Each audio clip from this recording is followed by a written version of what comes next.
Oh, you're gonna love this.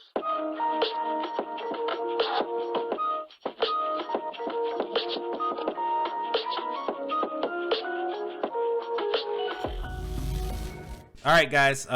Thanks for clicking on the video. This is Wrecked with ReckedDX Gaming. We are on. This should be for YouTube, apparently. You know, we might do this for YouTube, I guess.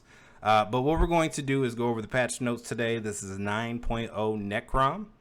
All right.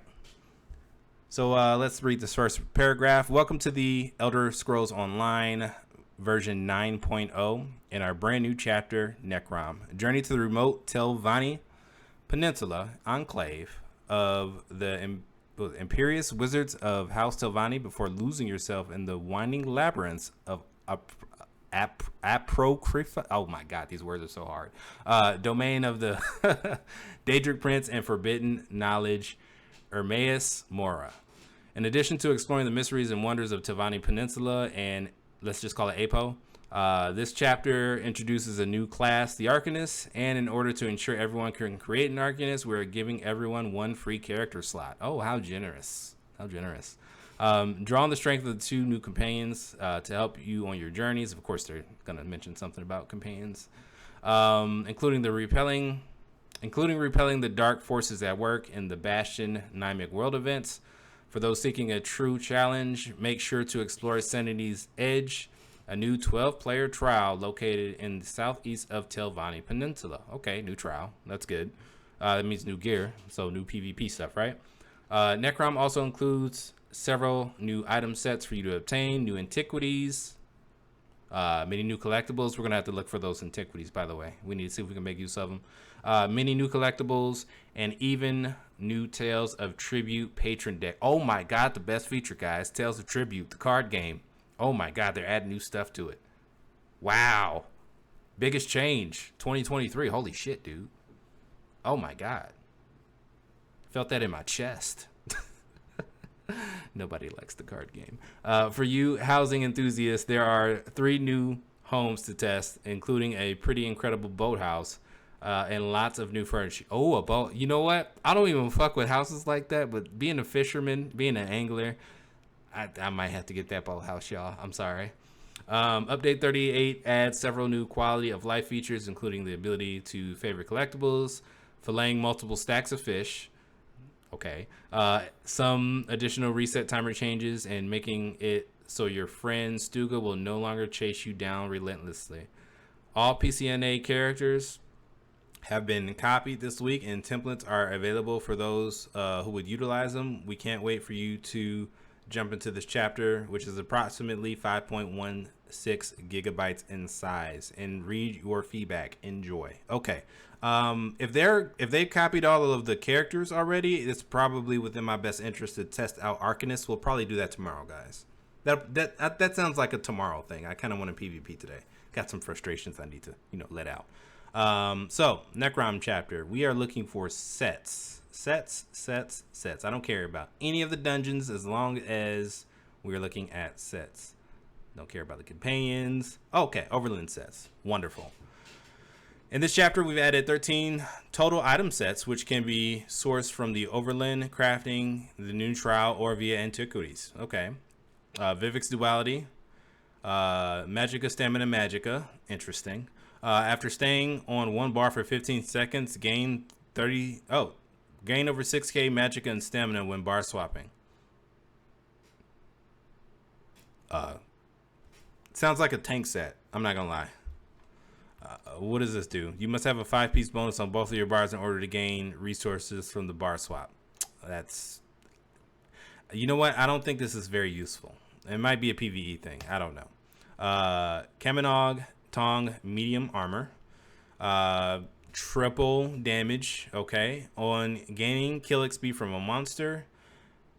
Uninterested. Okay. I'm sorry. It says a monster. It's a PvE set. Nah, I'm good. Adamant Lurker.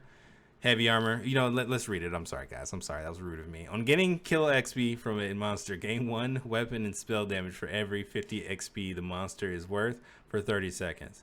This bonus can stack up to a maximum of 540 weapon and spell damage. This item set is not affected by XP boosting effects. Okay.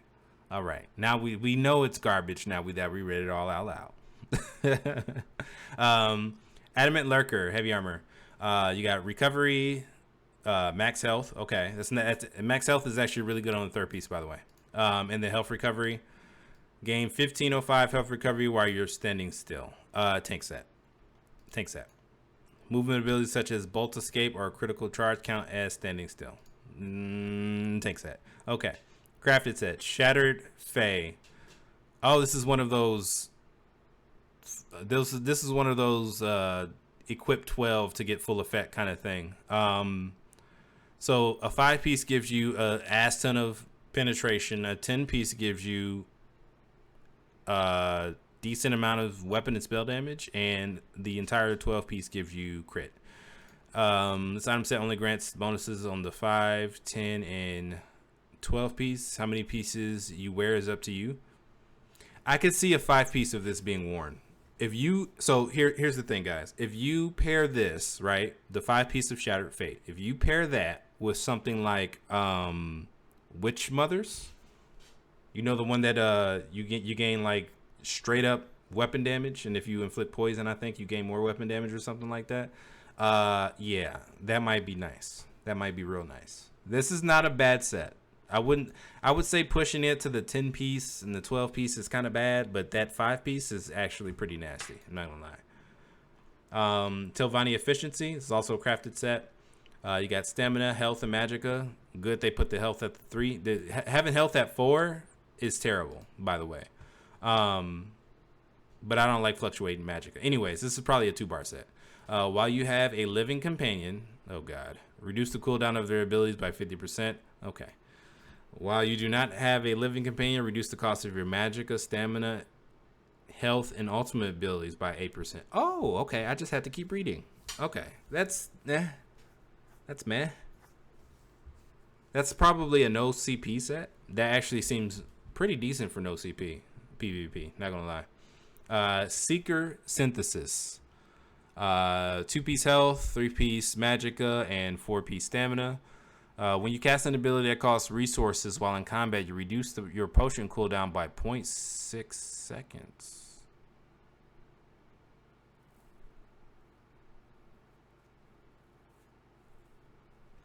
I'm gonna make an Argonian. I'm gonna make an Argonian Nightblade. No, not an Argonian Knight. No, that is terrible. It's terrible. There's got to be an Argonian something. It's got to be Argonian something. It's gonna be, yeah. This on an Argonian is probably fucking bonkers. I'm not gonna lie. Secret Synthesis on an Argonian. Just put it on like an Argonian Templar, and you just keep popping off heal ults for your group. Man, put just double bar Mara's Balm, and then put this on, and you're an Argonian Templar. It just firing off ultis all day.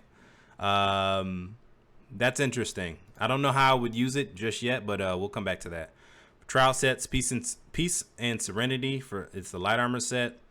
2-piece is crit.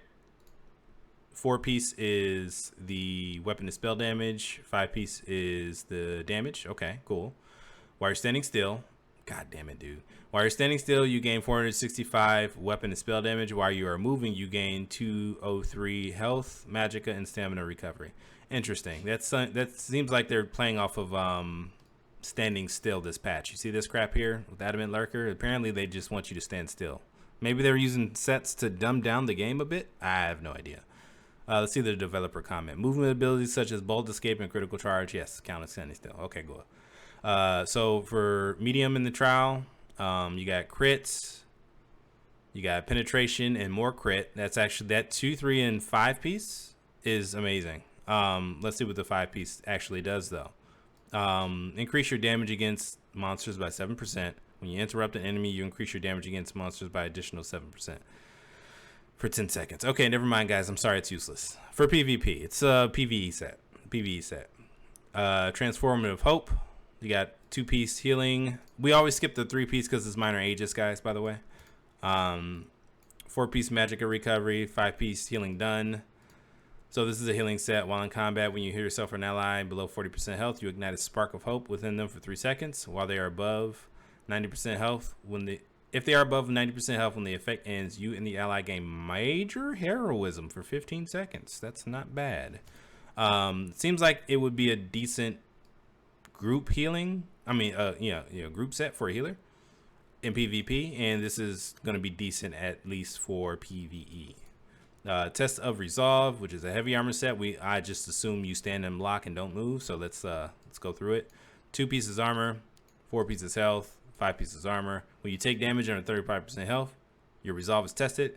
If you are also below 50% stamina, you restore full health, magicka, and stamina, while also gaining major protection and major aegis for 10 seconds.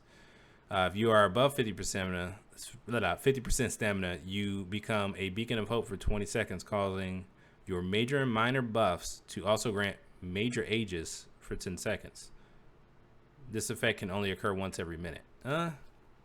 PvE.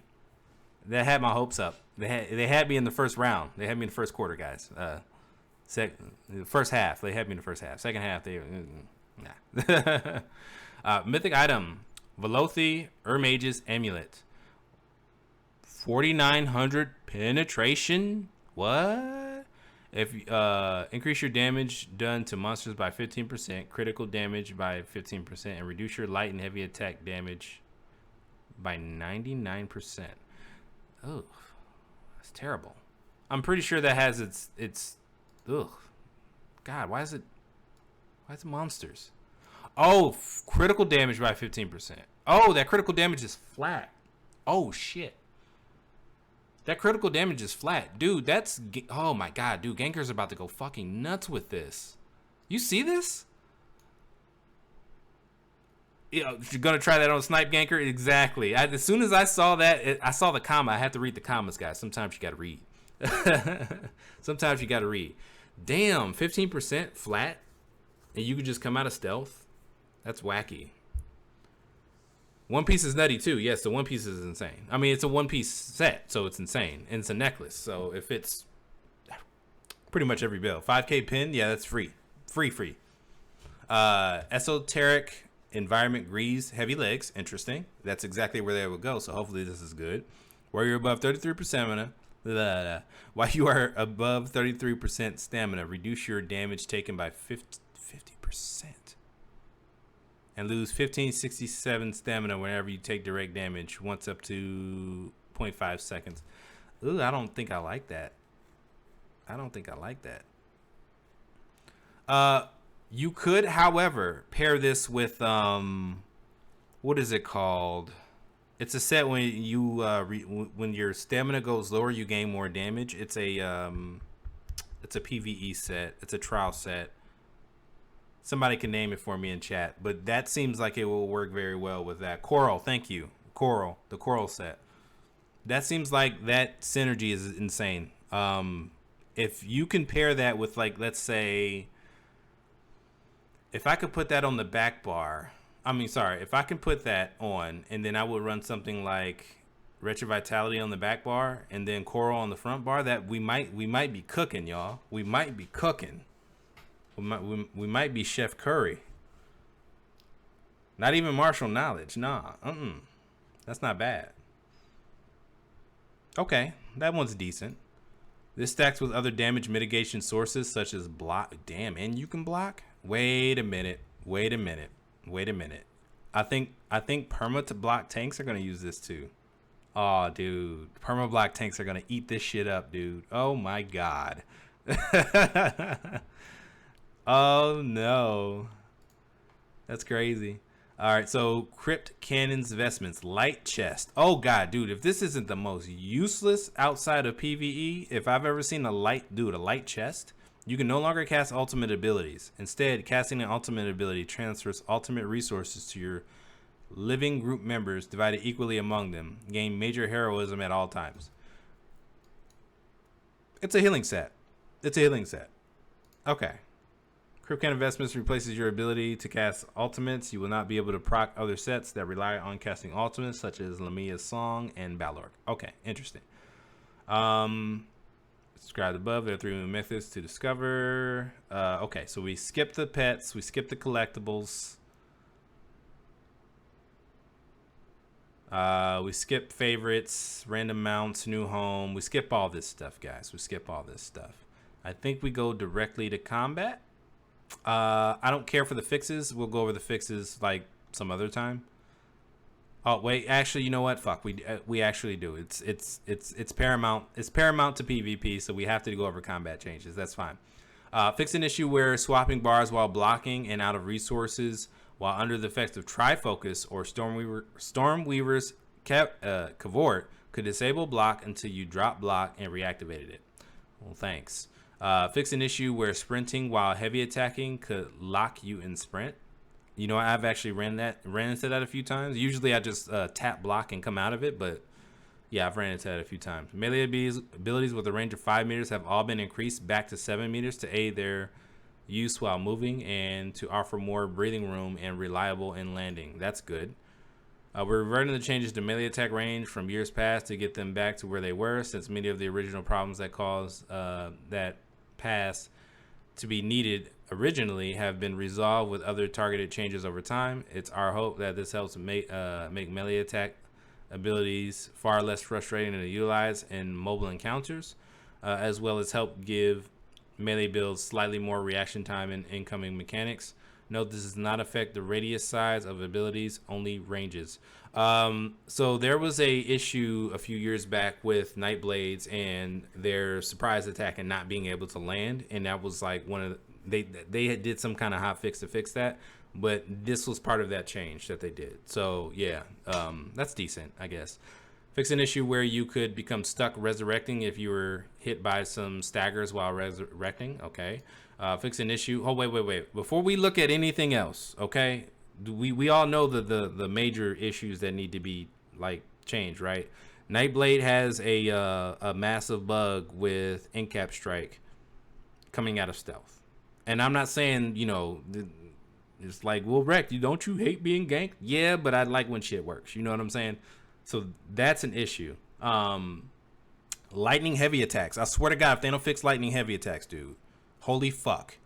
Lightning heavy attacks need to be adjusted. And I'm not talking just, not PvP, PvE. Like, as long as it doesn't hit PvE mobs and destroy me, I'm okay.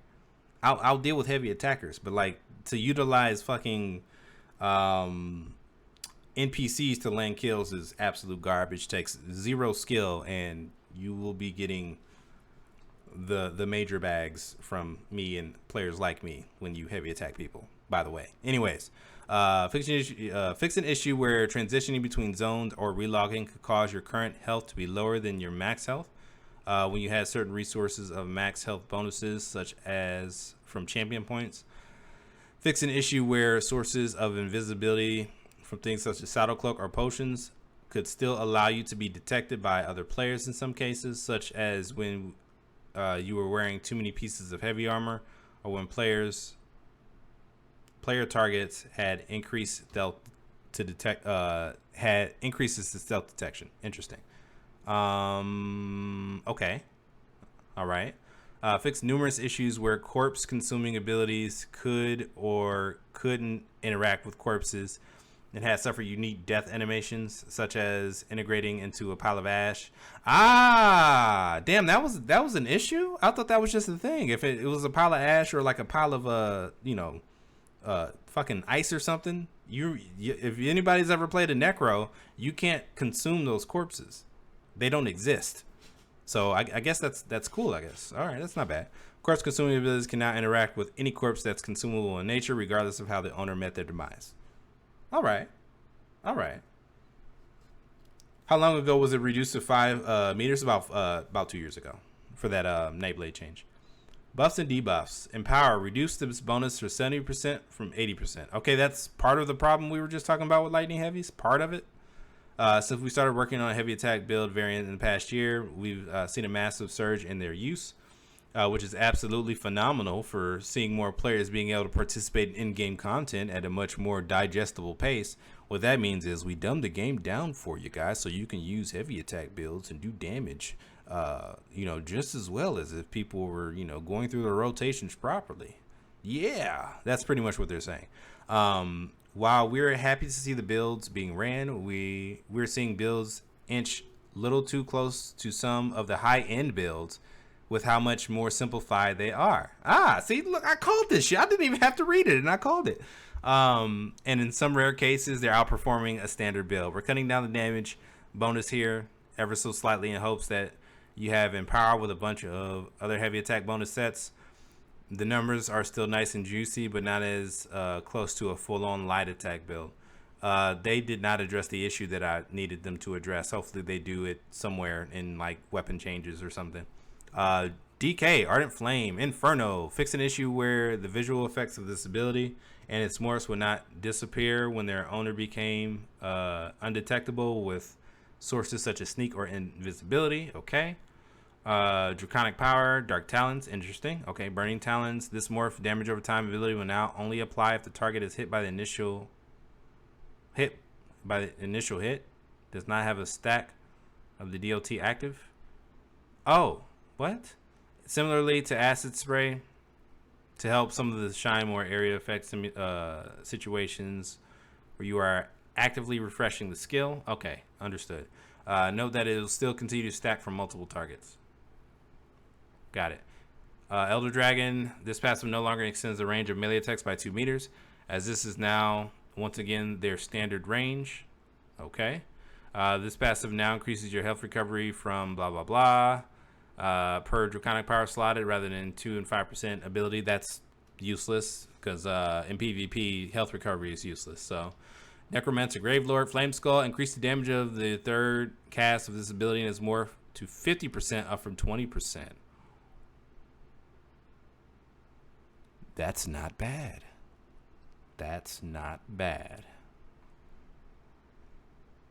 They need to do more, but that's not bad. That's a good start. For Nightblade, Assassination, Deathstroke, increase the duration of ultimates, morphs, and abilities to 8 seconds, up from 6. Why? For the Masters of Assassination, the Nightblade class is a little bit further behind the single target damage than we like. Behind single target damage? What? Wow. Oh, you know what? No, we're just gonna increase the debuff that you get from that, and just in case you land those 2 dodge rolls you need to land a third one, motherfucker. That's pretty much what they just said. Wow, dude. Well, okay, I'm speaking from a PvP perspective, okay, guys.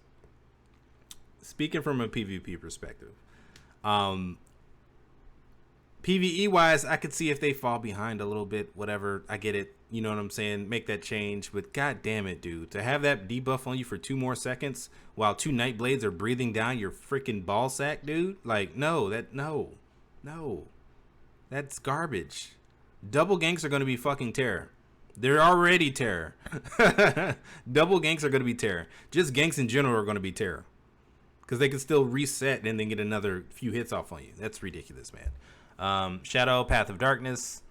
The effectiveness from this ability and its morphs will now apply more consistently rather than having different behaviors for line of sight rules across them. Okay. Summon Shade. Fix an issue where this ability and the Dark Shade morph could return as ranged abilities in some cases.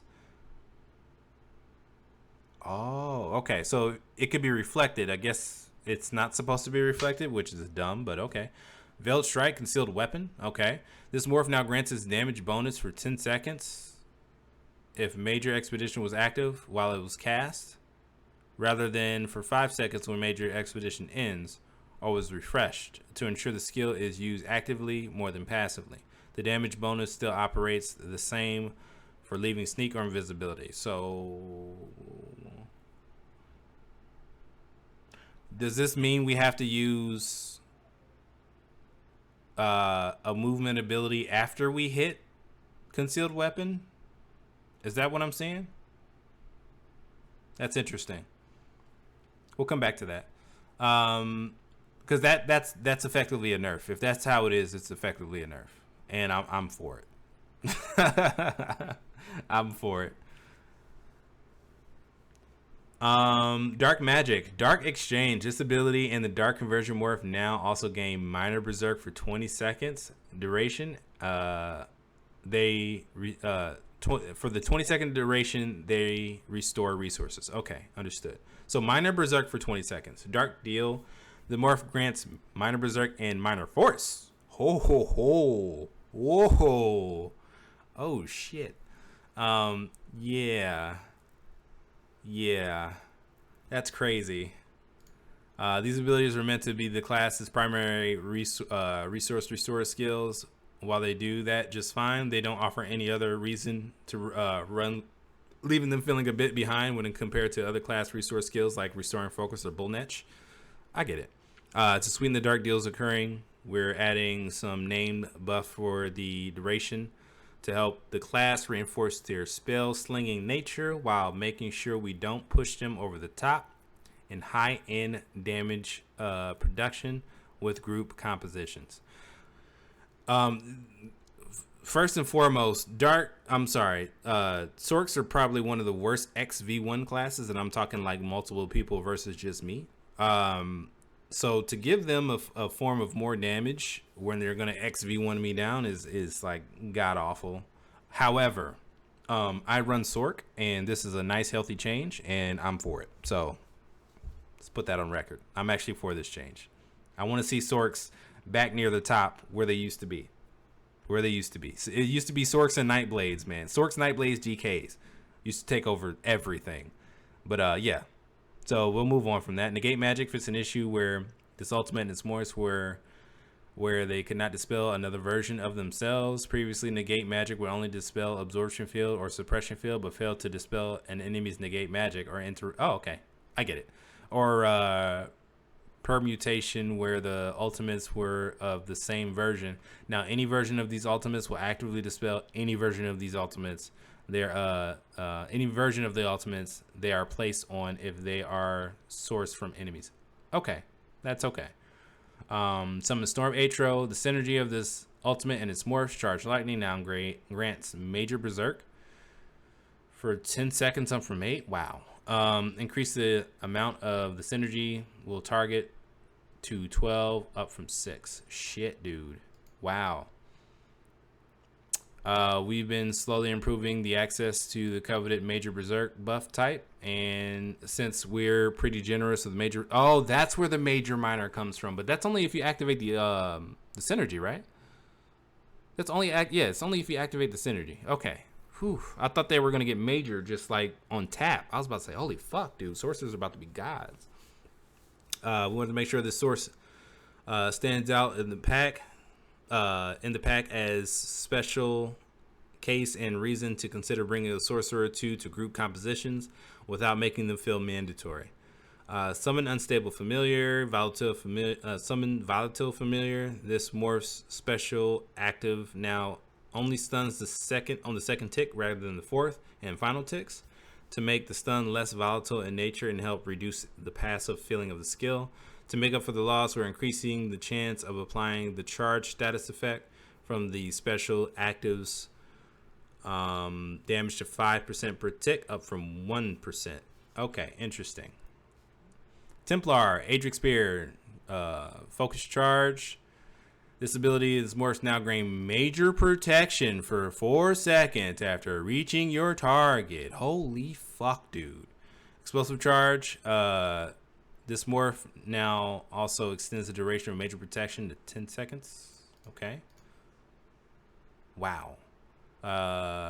What is that toppling charge? Is that toppling charge? Is that a form of toppling charge? Because I don't think I've seen that. After adjustments to Templar's damage to make sure they're more in line with other classes, we've seen them drop down in effectiveness in PvP situations in some areas. And guess what, we're playing a class that has dropped down in PvP situations in some areas. They recognize that they gutted them.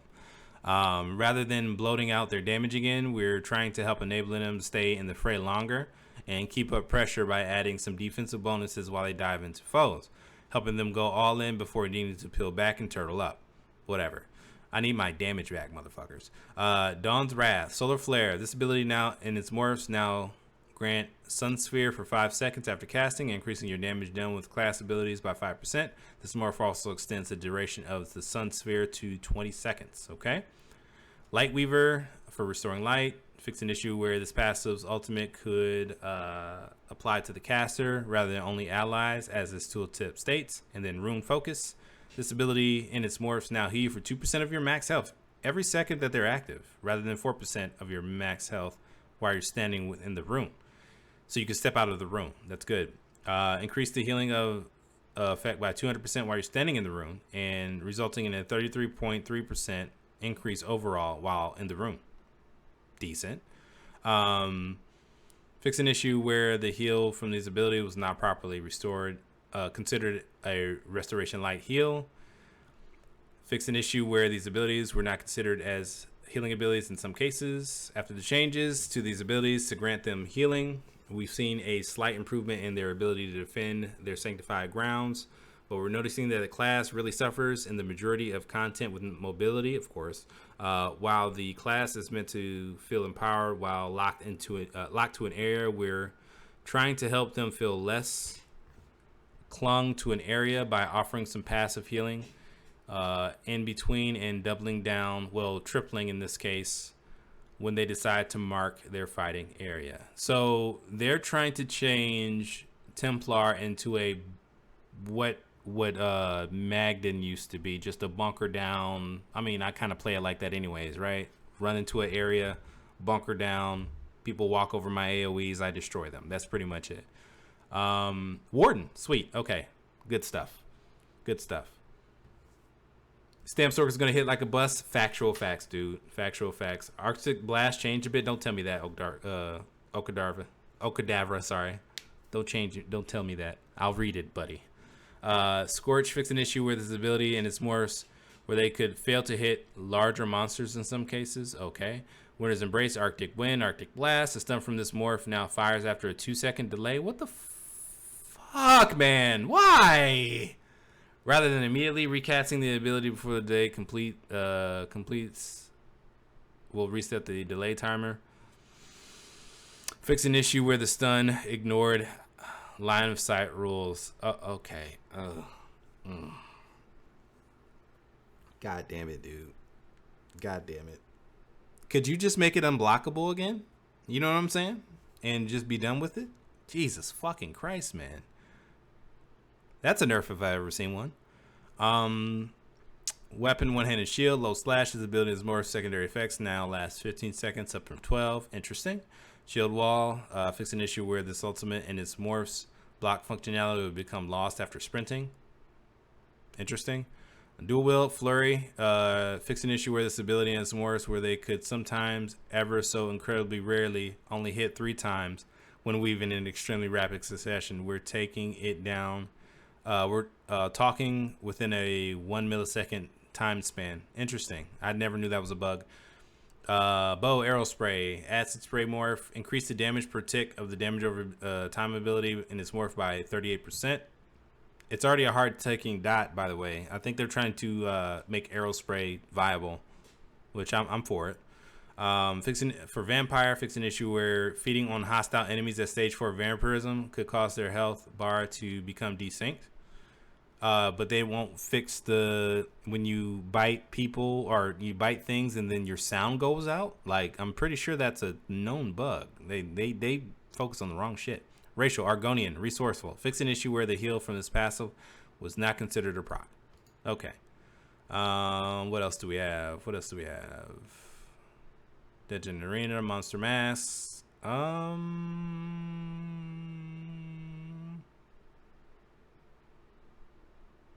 Not sure I care about any of these. The Plague Break change, though, we will go over this. This set will now only attempt to apply itself to enemy players rather than any enemy. Note that an explosion can still damage and be amplified by nearby non-players. Interesting.